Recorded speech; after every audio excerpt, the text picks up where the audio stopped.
दोस्तों, आज की कहानी शुरू होती है लखनऊ के सबसे अमीर और खूबसूरत इलाकों में से एक रॉयल ग्रीन एनक्लेव से। ऊंचे पेड़, चौड़ी सड़कें, महंगी गाड़ियां और इन सब के बीचों बीच एक सफेद रंग का विशाल बंगला था। दूर से देखने पर ऐसा लगता है जैसे किसी फिल्म का सेट हो।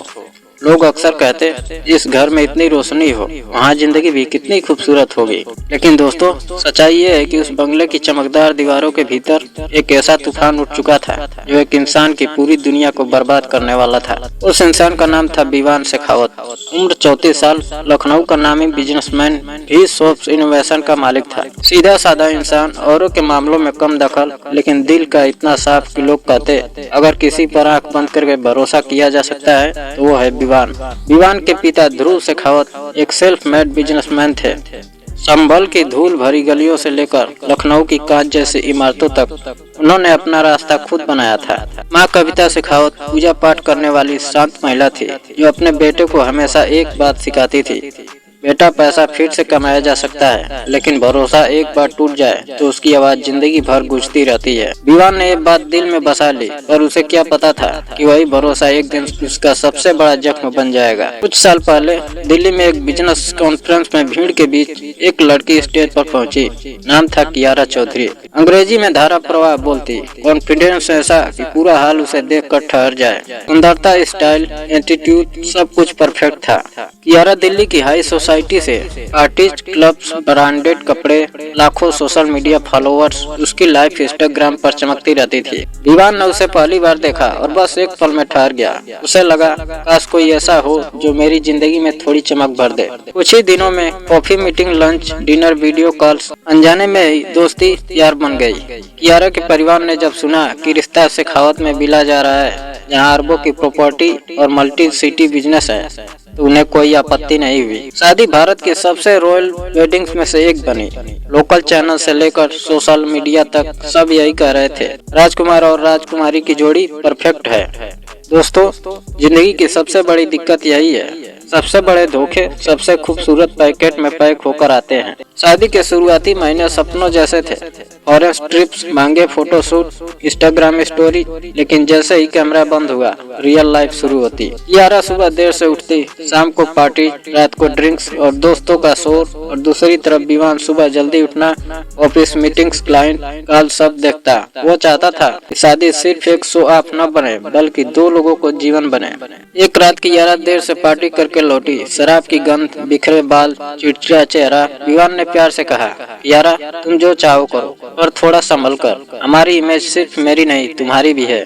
कियारा ने तेज आवाज में कहा, ओह, तो अब मैं एक ब्रांड हूँ जिसे तुम कंट्रोल करोगे, मैं तुम्हारी प्रॉपर्टी नहीं हूँ। विवान चुप हो गया। उसे लगा समय के साथ सब ठीक हो जाएगा। लेकिन दोस्तों, कुछ लोग बदलते नहीं, बस अपना असली चेहरा दिखाने लगते हैं। धीरे धीरे विवान को अजीब चीजें दिखने लगी। समर कपूर नाम का एक आदमी अचानक दिल्ली ट्रिप्स, बिना वजह होटल बिल, रात रात भर किसी को कॉल करना। विवान को शक हुआ, और प्यार अंधा होता है, और बिल्कुल अंधा होकर वो खुद को समझाता रहा, नहीं, वो ऐसा नहीं कर सकती, वो मेरी पत्नी है। ये सोचते हुए उसे अंदाजा भी नहीं था कि उसकी लाइफ का सबसे बड़ा धोखा ठीक उसके पीछे खड़ा मुस्कुरा रहा था। दोस्तों, कहते हैं ना, हर टूटे हुए रिश्ते की एक वजह होती है, और हर तहस नहस हुई जिंदगी की शुरुआत किसी एक रात से होती है। विवान की जिंदगी भी एक ऐसी ही रात ने उखाड़ कर रख दी। विवान उस दिन बहुत थका हुआ था। ऑफिस में लगातार 12 घंटे काम, कई मीटिंग्स, स्टाफ की दिक्कतें, ऊपर से कंपनी पर मंडराता पुराना टैक्स का केस। शाम को उसने कियारा को कॉल किया, मैं जल्दी घर आ रहा हूँ, साथ में डिनर करेंगे। कियारा ने हमेशा की तरह जवाब दिया, हाँ, देखते हैं। विवान ने मन में सोचा, चलो आज कोशिश करता हूँ, शायद सब ठीक हो जाए। उसे नहीं पता था कि उसके लिए क्या तूफान इंतजार कर रहा है। रात के लगभग 10 बजे विवान घर पहुँचा। बंगले का गेट खुल तो रहा था, लेकिन घर के भीतर अजीब सी खामोशी थी। लाइट्स बंद, पर्दे खींचे हुए थे, कहीं से कोई आवाज नहीं। विवान ने पुकारा, कियारा, और कोई जवाब नहीं आया। उसने सोचा शायद वो गार्डन में होगी या अपने कमरे में, लेकिन तभी उसे ऊपर की मंजिल से हल्की सी मुस्कान सुनाई दी। एक महिला की हंसी और उसके साथ एक पुरुष की भारी आवाज। विवान के कदम एक पल को रुक गए। उसका दिल धक धक कर उठा। वह धीमे धीमे सीढ़ियां चढ़ा। हर कदम पर उसके अंदर एक तूफान उठ रहा था। कमरे के बाहर पहुंचकर उसने हिम्मत जुटाई और दरवाजा धक्का देकर खोल दिया। और दोस्तों, जो उसने देखा वह किसी भी इंसान को अंदर से तोड़ देने के लिए काफी था। कमरे में कियारा थी और उसके साथ वही आदमी समर कपूर था। हंसते हुए आराम से बैठा हुआ था। शराब के गिलास सामने रखे हुए थे, जैसे इस घर का मालिक वही हो और विवान बस एक मेहमान। कियारा ने उसे देखा, लेकिन चेहरे पर कोई शर्म नहीं आई, बल्कि एक ठंडी सी मुस्कान लिए बोली, ओह तो तुम आ गए। समर ने भी मुस्कुरा कर कहा, हे विवान चिल यार। विवान का गला सूख गया। उसने बस एक सवाल पूछा, कियारा ये क्या है? कियारा की आवाज बिल्कुल बर्फ जैसी थी। उसने कहा, एक फ्रेंड है। तुम इतनी कहानी क्यों बना रहे हो? ड्रामा, झूठ और ऐसा इल्जाम जिसने सब खत्म कर दिया। विवान ने कहा, फ्रेंड रात के 10 बजे ये हालत, तुम जानती हो ये क्या दिख रहा है? कियारा गुस्से में चिल्लाई, हाँ लगता है तुम मुझे कैद में रखना चाहते हो। समर ने बीच में आकर कहा, तुम इसे अब्यूज कर रहे हो। विवान सन्न रह गया, मैं अब्यूज? कियारा ने आंखों में नकली आंसू भरते हुए कहा, हाँ तुम रोज मुझ पर चिल्लाते हो, कंट्रोल करते हो, मुझे धमकाते हो। समर ही तो है जो मेरी मदद कर रहा है। समर ने फोन उठाया और बोला, अब मैं पुलिस को कॉल कर दूंगा। विवान पर जैसे बिजली गिर गई। जिस घर का वह मालिक था, उसी घर में किसी और आदमी ने उसे धमकाया और उसकी अपनी पत्नी सब देखकर चुप खड़ी थी। विवान ने कहा, कियारा सच बताओ, क्या तुम्हारा इस आदमी से रिश्ता है?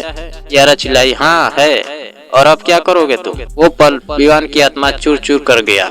उसने बस एक सांस ली, अपना सिर झुकाया और कमरे से बाहर चला गया। पीछे कमरे में हंसी गुज रही थी, जैसे किसी ने उसकी जिंदगी की राख पर ताली बजाई हो। जब विवान गाड़ी में बैठा, आंखें सूखी थी, आंसू नहीं थे, बस उसके होठों से एक लाइन निकली, कुछ लोग तुम्हारे प्यार को नहीं चाहते, तुम्हारे जिस्म से प्यार करते हैं। दोस्तों, अगर कहानी पसंद आई हो तो वीडियो को लाइक और चैनल को सब्सक्राइब करना ना भूलें। जय हिंद।